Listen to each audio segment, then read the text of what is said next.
জন্য আমি বলতে চাচ্ছিলাম সেই কুখ্যাত সেই ভণ্ড দেওয়ানবাগী যিনি আল্লাহর রাসূলের মেয়েকে নিয়ে কটূক্ত করেছে, এই জন্য দেওয়ানবাগীর সেই আস্তানা ভণ্ড পীরের আস্তানা ভেঙ্গে চুরমার করে বাংলাদেশের তাওহীদি জনতা মাটির সাথে মিশিয়ে দিয়েছে। ওয়ামান ইউতি'ল্লাহা ওয়ার রাসূল ফাউলাইকা মা'আল্লাযীনা আন'আমা فأولئك مع الذين أنعم الله عليهم من النبيين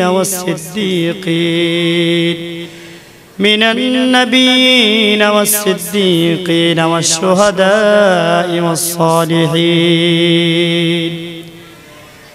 মুসলমান ভাইরা আমার, এই যে দুনিয়া দুনিয়া দুনিয়া করলারে মুসলমান, আল্লাহ তাআলা বলে বান্দা দুনিয়া কেউ কামাই করে, আবার দুনিয়াতে কেউ আখিরাত কামাই করে, কেউ আবার দুনিয়া থেকে ওই যে প্যারা নবী জনাবে মুহাম্মদুর রাসূলুল্লাহ নবীর সাথে জান্নাত, নবীদের সাথে জান্নাতের মেহমান হইতে যায়।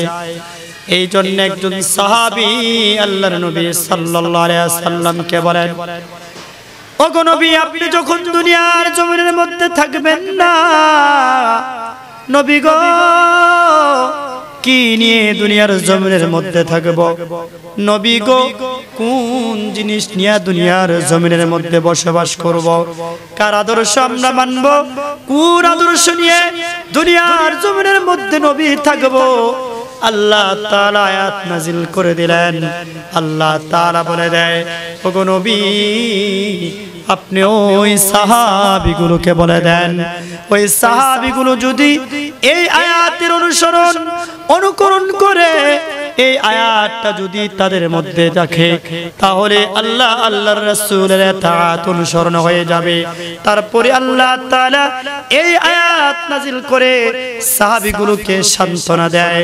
শুধু সাহাবীগুলো না, তাবেঈ যারা আছে, সাহাবীদের পরে যারা আছে, তারপরে যারা আছে এবং কিয়ামত পর্যন্ত যেই মানুষগুলো দুনিয়ার জমিনের মধ্যে আসবে, আল্লাহ তাআলা ওই মানুষগুলো এই আয়াতের মধ্যে সান্ত্বনা দিয়া দেয়। আল্লাহ তাআলা বলে, বান্দা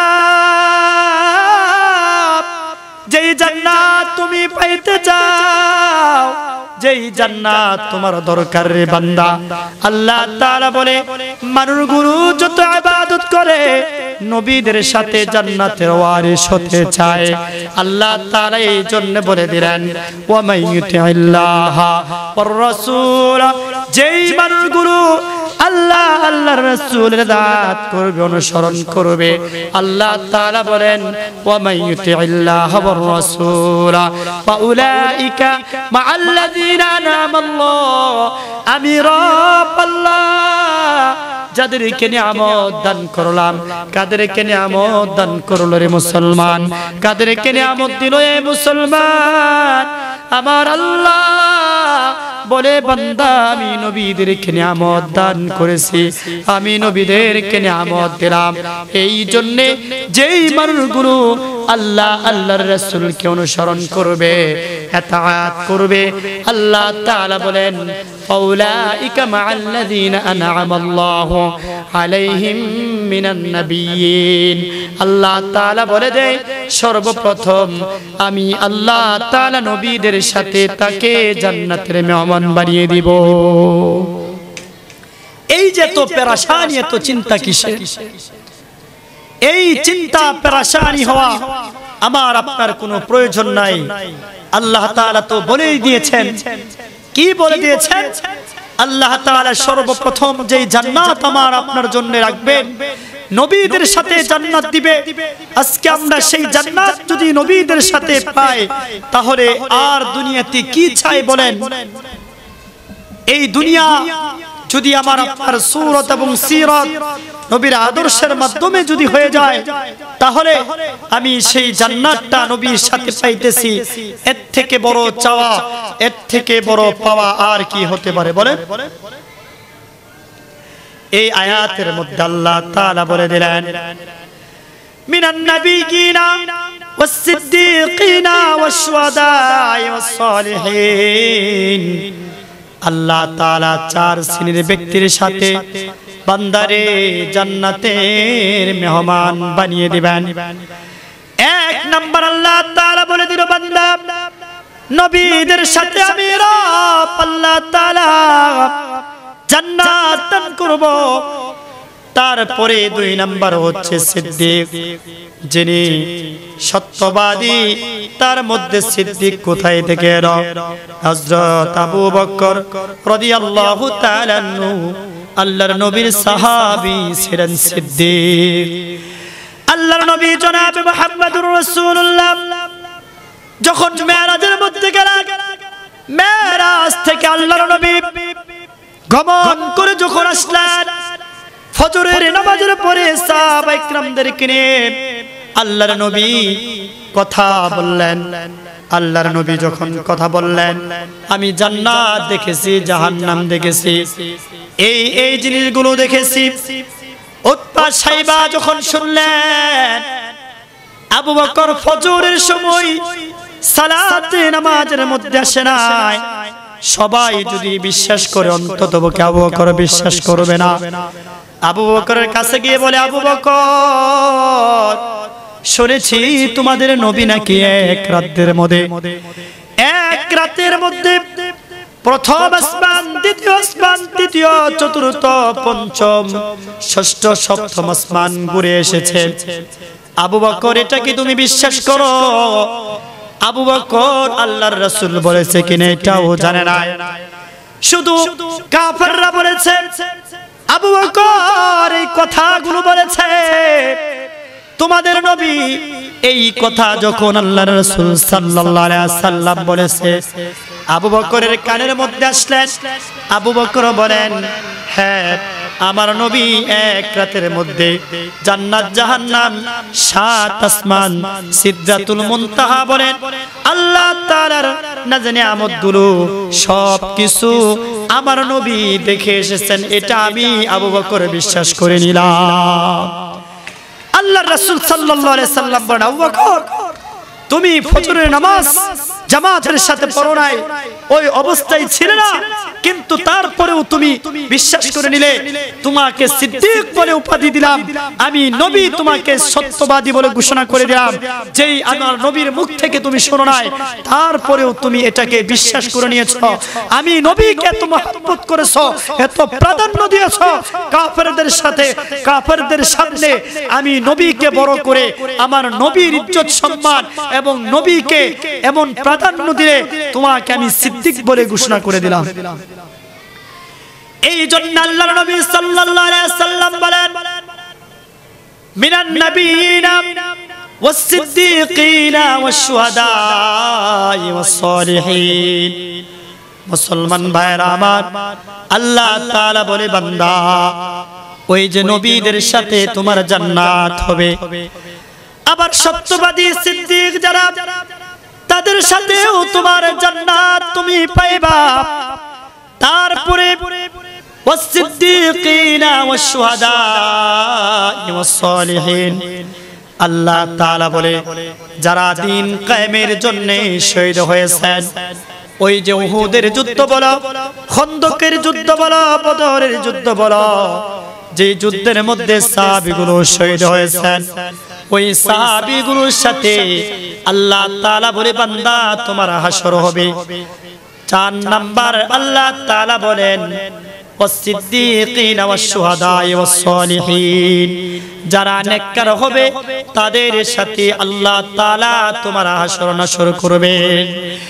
এ মুসলমান, দুনিয়ার জমিনে যদি তুমি এই জিনিসগুলো পাও, নবীদের সাথে তুমি জান্নাতে হইতে পারলা না,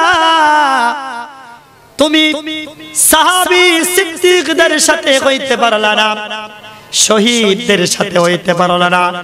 কিন্তু এই জামানায় কিছু উলামায়ে কেরাম আছেন, এই জামানার কিছু নেককার বান্দা আছেন যারা সালেহিন, যারা নেককার বান্দা, যারা হকের ঝান্ডা উড়ানোর জন্য কালিমার পতাকা ওড়ানোর জন্য মাঠে ময়দানে আলোচনা করেন, কথা বলেন। ওই হকের সাথে ওই সত্যবাদী মানুষগুলোর সাথে যদি থাকো, আল্লাহ তাআলা যে আয়াত বলেছেন মিনান নাবিয়িনা ওয়াস সিদ্দিকিনা ওয়াস শুহাদায়ে ওয়াস সালিহিন, মালিকের সেই আয়াতের ঘোষণা অনুযায়ী সেই আয়াতের অন্তর্ভুক্ত তুমি আমি হয়ে গেলাম। এই জন্য মুসলমান ভাইরা আমার, কত রাত কত দিন যায়, খেলায় হারায় যায় রে ভাই, কেমন সময় এই সময়টা তুমি কাটাও, কিন্তু মালিকের দিকে একটু খেয়াল করো না। যে মালিক তোমাকে এত নিয়ামত দিলেন, মালিক তোমাকে দুইটা চক্ষু দিলেন, দুইটা কান দিলেন, দুইটা হাত দিলেন, এমন একটা ব্রেন দিলেন, বান্দা যদি আগুনের মধ্যে হাত দাও তোমার হাত পুড়ে যাবে, পানির মধ্যে ঝাঁপ দিলে সাঁতার না জানলে মারা যাইবে, এমন একটা বিবেক বুদ্ধি দিল। কিন্তু বান্দারে, এই বুদ্ধি তোমার কেন বিবেক হয় না যে আল্লাহ তাআলা তোমাকে নবীদের সাথে জান্নাত দিবে, সেই বিবেক তুমি কেন খাটাও না? তাহলে তোমার চিন্তা করার দরকার জিন্দেগির হালত তোমার আমার কোন অবস্থায়। এই জন্য মুসলমান ভাইরা আমার, কথা বেশি লম্বা করব না। মালিক আল্লাহ রাব্বুল আলামিন বলে, নবী নবী নবী, আমার নবীর সাথে যার সম্পর্ক থাকবে, আমার নবীকে যে মহব্বত করবে, আমি আল্লাহ তাআলাকেই মহব্বত করা হবে। এই জন্য মুসলমান ভাই, আজকে সেই নবীর প্রেম, নবীর ভালোবাসা, নবীর মহব্বত তোমার মনের মধ্যে রাখবে, তোমার অন্তরের মধ্যে রাখবে।